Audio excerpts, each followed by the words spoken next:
Welcome to Marathon Champions, the podcast where running legends Benji Durden, Bill Rogers, and Ron Tabb share their timeless wisdom on marathon training and inspire listeners with their wealth of experience. These champions continue to impact the running world today. Did you ever run against Greta Weitz in like a 1500, or she was too much long distance and you were 800? She already, I wish that we had overlapped when she was still running the 15. She certainly was another idol of mine. And so no, I never did. I remember being in Oslo and actually watching Ingrid Christensen break the world record in the 10. That was like one of the first world records I'd ever seen. But Yeah. unfortunately, I never crossed paths with Greta, and I think she's just like it. It's like she paved the way for so many women and was so strong and so tough and started as a 1500-meter runner. And I'll never forget seeing like footage or reading something of how her husband talked her into running that first marathon and she wins and she's so pissed off. Maybe you were even there. Like she threw her shoe at him and was like so mad at him. But I just look at her, the strength, the grace. I mean, just like, wow, like what an icon she will always be. Yeah, she was the early days of, in a certain sense, I mean, there was the pioneer woman, Jackie Hansen and before Right. Gibb and Catherine Switzer and everything. But when you're talking the real nitty gritty, the streets of New York, that Greta came in, and I remember that story too, but she was such she will always be iconic, I think, because her track, her cross country, and the marathon. Some people can do one, but to do Right. all of them, holy cow, you know, Yeah, no, she was nice amazing. person. I wish I had the opportunity to meet her because she was certainly one of my idols coming onto the scene, but she was already pretty firmly immersed in marathons at that point. Well, road racing and marathons. I mean, Road racing and marathons, yeah. Claudette, do you think the United States track and field athletes, athletics, is there enough sports media coverage for track and field? That's a great question. No, and I think that when you get athletes that sort of cross over from track, I think, for example, Richardson, when she didn't make the team that one year when she got busted for marijuana use, it was Yeah. probably the best thing that happened to her because then everyone knew who she was. Like she was on, they referenced her on Fallon, on Colbert, on everything. And then not that I would necessarily want Yeah. that to make my mark. Is that But the I only think way you can get attention from the sports media here? I mean, yeah, holy cow. exactly. well, Because you have to have something unique happen that makes you separate from everybody else, because otherwise you're just another face. But I'm right. just placing, where do we place our sport? And I always placed it in about 10th place. It's You probably not that high anymore. you know what I mean? You know what I'm saying? I think until we change that, athletics in the US won't come back. I Maybe think you're LA right. Well, it's 28. not just the U.S. that's having an issue. I mean, I think at the world level, even athletics has dropped in popularity. I mean, people are participating, but in terms of the sport itself, it's in decline. I Um, like what Michael Johnson is doing with these new track meets. Oh, I hope it's Mhm. good. I'm withholding judgment either way. I'm hoping for the best. I just don't know. Oh, they're trying. They're Yeah, trying, and but they're higher pay. I'm disappointed they're not having the field events. I am too. Yeah, and I think they cut out the steeple also. Yeah, a couple. Maybe it's just the women's Well, steeple, but the ultimate World Athletics is not going to have the steeple. We're having one of those this year called, I think it's no, it's not this year, it's next year. A thing called the Ultimate World Athletics Championship. It's an off-year athletics championship, but it's not going to have the steeple, no 10,000, no shot put. But that's there's big that's money. crazy. Yeah, I mean, what is this? I mean, And then there's that women's only track meet that was put on in New York City. well, I don't have any problem with that. No, I think it's great. I do We think that's just good. need more of that. We need more creativity and we need more fundraising and we need more sports media. I mean, we've Yeah. got the Bible of the sport, Although always the great, but mainstream media has got problems, period. I mean, it's Well, yeah, I mean, yeah. it's now got down to where it's just, if they get enough ad revenue, that's what they do. Whatever the ad revenue brings in is what they do. Right. They're no longer really sources of news or anything else. It's just how many eyeballs can we get? Right. It is, it's true. I mean, because for example, when I was coming up, Bill, like your name was on everything as it should have been. Like every single, you and Frank, and other people just We got a lot single-handedly, of coverage because we won a lot you because got a lot of coverage. And I there's think that it's unique single-handedly time. created that running boom, right? You got a lot of coverage you should have, and it's not it's unfortunate because we all knew, and looked up and like followed your races, and I don't think that's happening today, I mean, unfortunately. I would be surprised if the average marathoner knows who the American marathon team was in this last Olympics. Yeah, yeah. Right. Maybe that's true. I I mean, think also, Iliad Kipchoge, of course, Mhm. it's either going to be a Kenyan or Ethiopian, maybe someone from Eritrea or Somalia, another altitude country in the Rift Valley, that are dominating so much. And I think they do have something unique. And Nike and Alberto came closest to replicating this, and the other coaches at Nike, and that was that team component where you lived there, you worked out hard. I mean, Right. what's going on with the training camps in Ethiopia and Kenya, it's amazing. I think there's also some problems, big time, there as well because of the money factor, and that per capita incomes in Kenya, Ethiopia, $2,000 a year, and then you can get maybe $100,000 or 200 or something to show up, or you know what I mean. So, Right. but how does it get solved? I think Sebco has done great work trying to deal with the issue, and I hope he becomes head of the International Olympic Committee because I think he'll crack down further and lead the sport better. What do you guys think? What do I'm you, less optimistic about it. The IOC, they think they're aristocrats. they are. Well, they are, but they look at the athletes kind of like serfs. Isn't that The the way? royalty and the athletes are not that important. The athletes are replaceable, and I mean some Yeah. athletes are very important, but in general, they don't care about the individuals as a group. They want a few stars, and they want to have their five-star restaurants and their expensive hotels. That makes it difficult when the officials are less concerned about the athletes than they are about themselves. It becomes a problem, and I don't know how to change that. And that's somewhat human nature. I mean, How was an athlete himself? hmm? Well, yeah, Goals. but he's gotten past that now. And just because he's was an athlete himself, he can't force these other guys to do what they should do. I He think can, he's fought hard for the World Anti-Doping Agency, though, and I well, think he's good. done stuff, but it's still not there. I mean, it's and Take time. a lot of his lip service.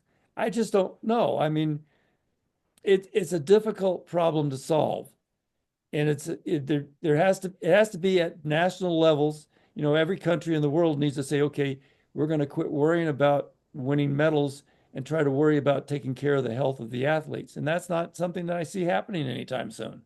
One of the things that we do have that a lot of the other sports don't have so much, I always call them the Olympic cardio sports, athletics, swimming, rowing, cycling, and, Triathlon. and the health of your people in your country. And that's an issue that athletics in this country can really hang their hat on, and because I think that's going to become an issue that's more and more important. We all know the healthcare. We don't have single payer in the US, and most of the world does. And I think we all are affected by the financial costs of healthcare. Benji, you're dealing with it. I've Well, had well, some. I'm fortunate in that one, I'm on Medicare, and two, I have decent insurance for the additional part. Because if looking over all I've spent on my various medical issues and all my different cancers, I'm over $1 million. Wow. But this is, it's been going on for 20 years. My first, prostate cancer, like Billy, was back in 2003. And then I had a long period with nothing. And then I had colon cancer. And that one was like 300,000, I think, all the medications combined. Fortunately, I turned 65 right as it started. And, I had good insurance, but then I didn't have to pay for anything after that. Yeah, $300,000 wasn't out of my direct pocket. And then my two lung cancers, Oh my goodness. I didn't Yeah. realize you were going through so many different Well, ones. I got exposed to some crap when I was a kid. That has to be what's going on because my sister has had the same cancers at the same time. We're 3 years old, different. I'm older than her by 3 years. We got exposed when we were in Louisiana. If you look up Lake Charles, Louisiana, and cancer, there's pages and pages and pages on the internet. Interesting. I'm going to write that down. And there was oil refineries all around us. I played in the bayous, and there was oil slicks on the water. Plus, that was when they were still doing DDT spraying for mosquitoes. Oh, mm-hmm. And we both got misted. I mean, we'd be playing in the roads, and they just missed us. Oh, And we'd be living, right near air bases. There are burn barrels everywhere. We even used burn barrels ourselves because we didn't know better. So anyway, I've had my lower left lobe removed for cancer. That was the first lung cancer. Second lung cancer, I'm on chemo for it now because it's the upper right, and it's not reasonable to try to take out another lobe, as well as it's a small cancer, but it's there. So I'm going to be probably on something the rest of my life. Benji, if you weren't a runner from your youth, I was just thinking Who that. knows? Who knows? My sister's not a runner and she's still alive. She's gone through the same things. yeah. So unfortunately for her, her colon cancer spread into the uterine area and she had to have a hysterectomy. But she's fine. She's still out there. I think part of the running has benefited me though, because I really haven't had any side effects. Well, Yeah. and you look great. Well, yeah, I ran before we started this. Yeah. The worst side effect I've had with all of this is during the chemo I started. We had every 3 weeks I was getting a chemo called carboplatin, and it really made me almost anemic. I mean, right at the edge of being anemic, and that was tough because I get fatigued more easily. Right. I will say the other time though, my prostate cancer came back after about 18 years. And so I went through radiation. Now the radiation itself wasn't a big deal. It was just a hassle going, all the times I 35 times I had to go and be radiated. That no big deal. But I also had Lupron, which is a testosterone blocker. And if you block male testosterone or block testosterone in male, your hematocrit and hemoglobin drop. I was down to, I think 9. Wow. And for hemoglobin, and I think my hematocrit was down to the upper 20s. Wow. That's really low, especially for a man. And so I was running out of that, but it was I'd go out and do a hill workout with Amy and she'd kick my butt. It's just sort of I'd run with her for like 15 seconds and say, okay, I'll see you. My running has suffered from those kinds of things, but the rest of it, I never got nauseous. They thought I'd lose my hair, so I got a really short haircut. Didn't lose my hair. But Benji, look at the things you did over the years. Yeah. Ron is doing now and coaching and everything. Yeah, I mean, I've lived a pretty good life other than, What and I I'm guess also I can look getting at at, things with experience. look at how many people are out there today. There's- Cross country for girls and competitions, women. And Oh, I'm half a little million worried about this name, image, likeness stuff and how it's going to affect NCAA track and field and cross country. What's that? The name, image, likeness, NIL, Oh, yeah. Oh, and yeah. how it's changing the nature of What are they collegiate. going to do? Cut it out so you don't have Olympic? Well, we got a new coach here at CU, and one of the first things he did was basically cut everybody and bring in his own athletes. And the second thing he did for the ones that stayed is said, look, this is not a family, this is a business. Yeah. And that's what it is now. That's the way I sad part remember- about this. Yeah, that's not the way I remember collegiate sport. No, Bill and I were talking about this earlier, and some of the kids, because I'm working with high school kids now, we have to look at what their best options might be, going on to school, because so many of these programs have cut down, like at the University of Pittsburgh, they just cut their squad to 10 women, and they're doing it on the men's side as well, 10 men, and cross country.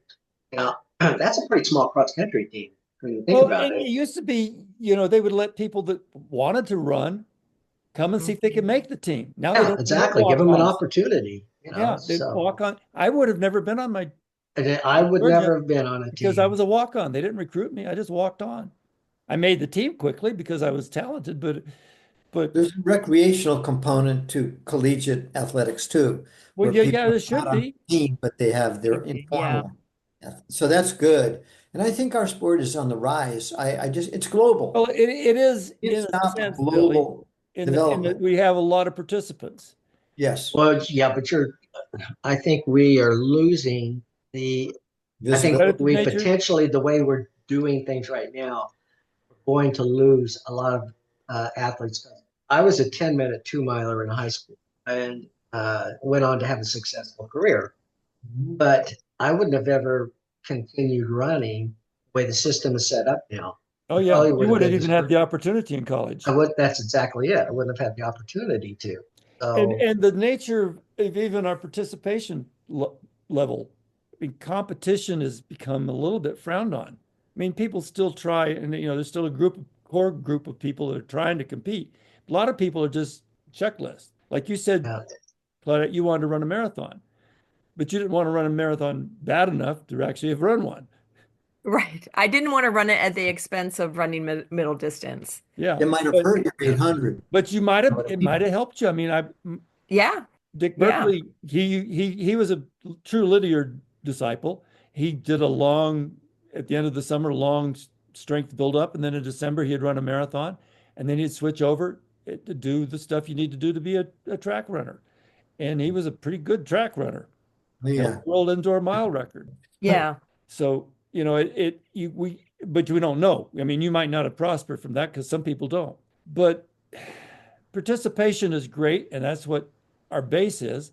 But we need to have levels it's a pyramid. The higher the pyramid, the wider the base, but you got to have a reason to have a peak. And some people don't really have a reason to be competitive anymore. They're just doing it because they enjoy it. And that's in a degree, that's what Like I'm doing. I'm still doing it. I still want to do intervals for the next 20, 30 years. Well, I still do. I do pickups. I wouldn't call what I'm doing in. Me too. Mine are much slower. Benji, I'm curious when we're talking about your cancer treatment.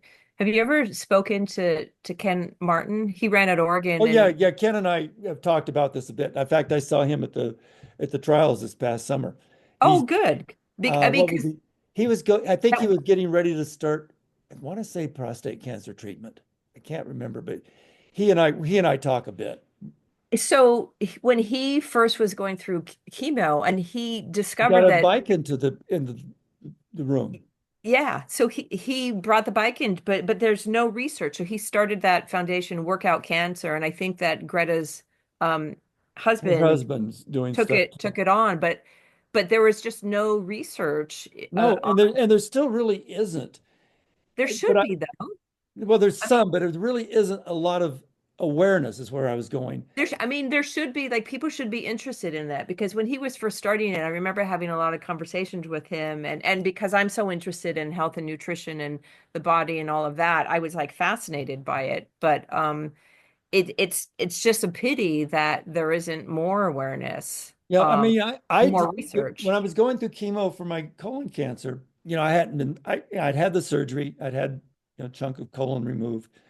And so I was having not to, I couldn't run at that time. The doctor didn't want me to do any running. So I was still walking some.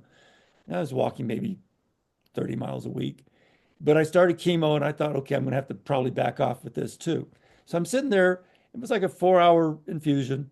And during the middle of it, I feel like I got to go to the bathroom. And I'm starting to feel a little off, not really that great. I get up and I'm pushing the stand that they're infusing with the bathroom and I start feeling better. And that's when it dawned on me, I've got to keep moving. If I Hmm. keep moving, I'm going to be okay. And every time throughout the process of the colon cancer, if I started feeling even the slightest bit off, I get up and go outside and walk for a while. And eventually I was adding, small runs. I'd do like a minute, walk for a while, a minute. And eventually I got to where I was running, the whole time. And at the end of it, I Right. ran one of my better half marathons of I got off chemo on Wednesday and Saturday I ran a half marathon, average 8-minute mile. Wow. Huh. But the reality was the movement made me get through it. Yeah. It's interesting. You should write a book because I'm sure there are a lot of athletes Well, that I could write a monograph, but in the book there's not enough. Huh. I've got a friend of mine who was, and haven't heard from him in a while, but he was advanced prostate cancer, Mm. and he was running marathons throughout this, and he wrote a book about it, and I did a chapter for him, and so I've got that chapter I could probably throw out there. what's your friend's name? I'll see if I can find it. I'll text you later. Okay, I perfect. haven't Thank got you. I'll find the book. It's self-published, and I'll send you the link. Well, movement is so important, and I know this isn't really correlated, but I just remember when I was in labor with my son, and they were just all intent on putting a lead into my arm, and then you're kind of confined to the bed. Mhm. And I didn't want to use drugs anyway, but like they wanted to, in case I needed them. And I said no, and it was like more irritating for them. And it was, I walked around as much as I could until I had to, and if they had done that, I would have been stuck on the bed. And Yeah, it you'd have was, been restrained. I, yeah. it's, I think that the time when I did that clinic for the doctors, it was a doctors convention. I tried to explain to them that, we are not normal, and Right. but we are what we are is what we are, and they have to recognize that and recognize that maybe we're better than normal. Moving through it. Absolutely. I'll say, not to talk about childbirth, but having a baby and having contractions is just like doing intervals. It's like doing 300 repeats with like 30 seconds rest, except in my case, I had to do 2 hours worth of it. But it's exactly like doing intervals. It really helped me a Very lot. intense and then break. Very And intense and then break. break. And it was just like, oh, I'm doing 200 repeats or 300 You repeats. And then probably, you'll as be a like, middle distance runner, are better suited than a marathoner would have been. That's an but I think interesting as commentary. athletes, we're able to, like Huh. understand that pain, and we move through it, and then you break through it. Yeah. I mean, I never thought about running and pain as the same thing. I mean, I get uncomfortable. Fatigue, fatigue. And But I Fatigue. get tired, power I of get the thing is uncomfortable, pain. but I'm never, people talk about running a marathon is painful. Well, to me, when I'm painful, that means something's wrong. Yeah. That's a good point. I mean, when I didn't do a marathon, but we would do hard 10 milers, and I loved like every second of that, Yeah, I like mean, I like the same thing. I mean, get out there and yeah, you're uncomfortable at times, but you feel good, and you're especially when you're done. energized. Yeah. Yeah, and when Well, you're done, you got this, one way, yes, it's endorphins, but you just, Benji, one way to, so Boston 83, you ran with pain. yeah. And then With, the yeah, last that 10K, was it with was pain. pain, and Yeah. there was something wrong. Yeah. There Something was was a huge wrong and blood you, blister that yeah. broke, and I was running a hamburger. Yeah. But yeah, but that was pain. That wasn't, Yeah. and I continued to run 5K. Running 26 miles, I mean, it's difficult, but you don't feel actual pain unless you have an injury. Yeah, Right. and yeah, that's the part I try to explain that to reporters over the years, and I don't think they got it. No, I doubt it. Unless they run or Yeah, unless they ran. that's a different reporter. Yeah. That's what I was saying at the beginning of our conversation. I mean, how many writers or journalists really know the sport? I think more than ever, but but not as many as we all wish Well, did yeah, cover. Really knew it's the not just that they don't the writers don't understand it. You got to hire writers, and a lot of writers don't have journalist jobs anymore. Yeah, that's I true. mean, there's some Only two bloggers people I out can there that think know of what they're that talking about, but the only two people I can think of that were riders and runners would be Amby and I was just thinking of Tony he was Revis. fourth in the Olympics. Kenny Kenny Don, Moore. Moore. What's that? Kenny Moore, Don Kenny Cardone. Yeah. Moore and yeah. Amby. Well, Cardone was good too. Oh, Don. Yeah, but Don wasn't really a writer, was Well, he? no, he wrote a I bunch mean, of he's a contributor, but no, he wrote a bunch of books. the book about the Well, so Boston his Marathon. contributions are in books. He wrote several good things. And then there was Hal Higdon. Who, oh, how, yeah. that was he did a pretty good job. And But Did the he uh, write? point, they're few and far between. yeah. Yeah. Yeah, Kenny was excellent. His concentrate on chrysanthemums about Fukuoka was a very Yeah. article. Did you know there's a scholarship in Kenny's name at the Yeah, university? Amy and I've contributed the last 2 years. Didn't know that. Did you say it's at Oregon? Yeah, Yes, I'll send, I mean, make a note of the things I got to send you. John Anderson's working that one, yeah. and I'll I get in touch with John. So if you want to, get Because some I more. want to donate this year, and I don't know if I have his address. Can you send it to me too, Yeah, Benji? I'll send everybody the Kenny Moore. I think it's tied in with the University of Oregon, isn't Yeah, it? it is. I Yeah. can't remember the Yeah, I name thought of it the, was. I remember seeing something now. but Yeah. I'll Journalism. yeah, Liter- I think it's journalism. Anyway, Yeah. there's It's a the journalism department. Yeah. yeah. So Kenny and I both got inducted to the Hall of Fame at Oregon at the same time. And I had just seen like his movie, the movie about Pre, and I actually used it in part of my speech, and he was all excited, and that I was talking about so glowingly because it's so inspiring to see Eugene. Remember, I was already in LA or Santa Monica by then.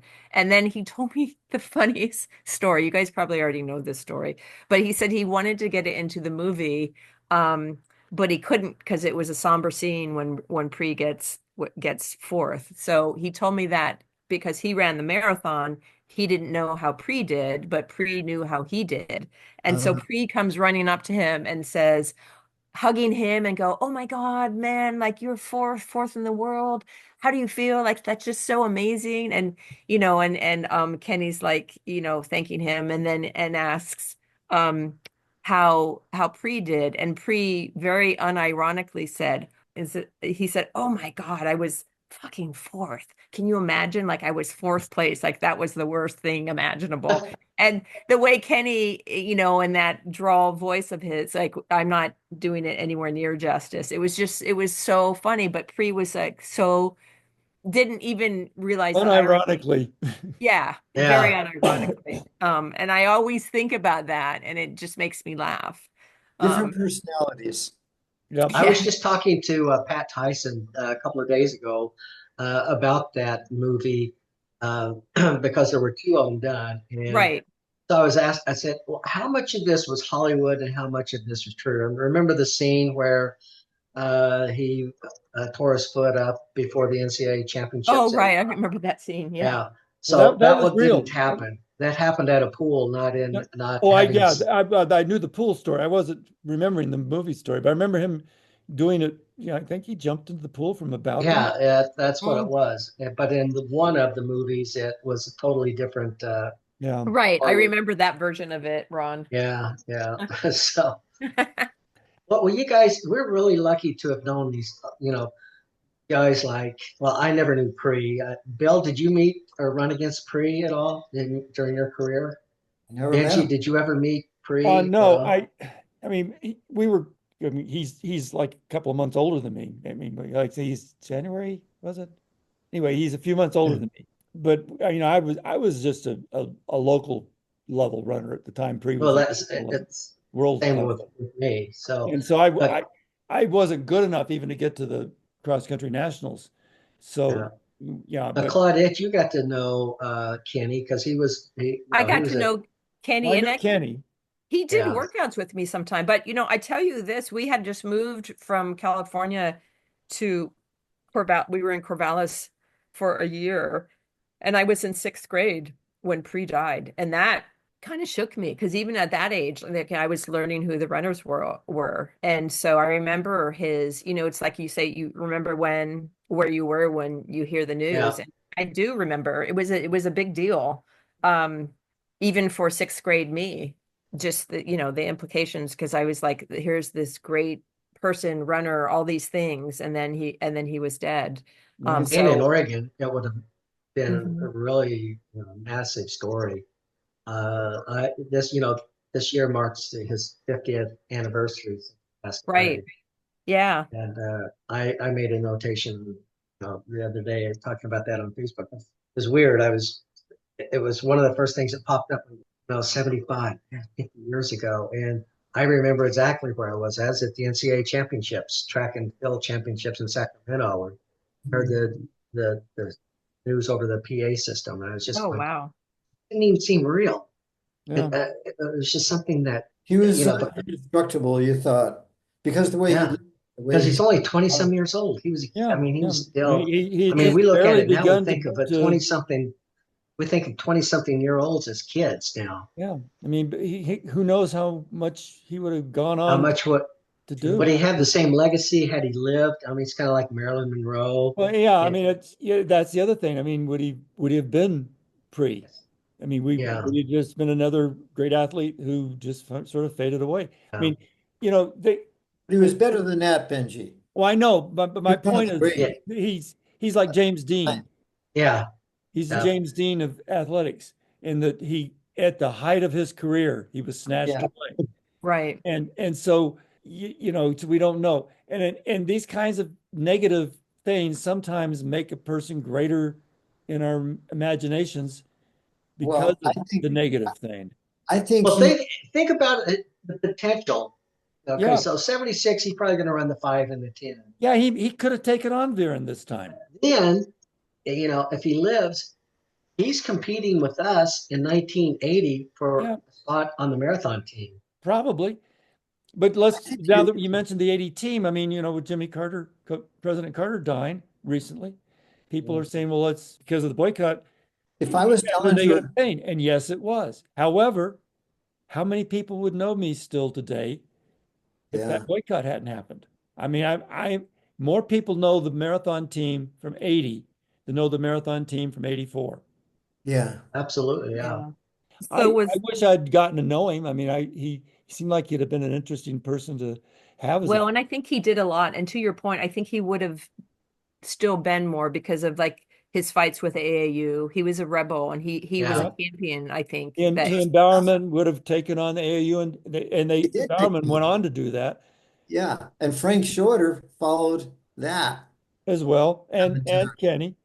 yes, and so I think that his legacy, there's a reason why his statue Oh is at yeah, 19. he definitely left a legacy behind. There's no question But about there's a that. kind of deep sadness that everyone says, that Mhm. famous poem to an athlete dying young. I remember I was out on a run. I came back to my room. My wife said, a famous athlete died in a car crash. And I said, all I could think of was Frank Shorter had died.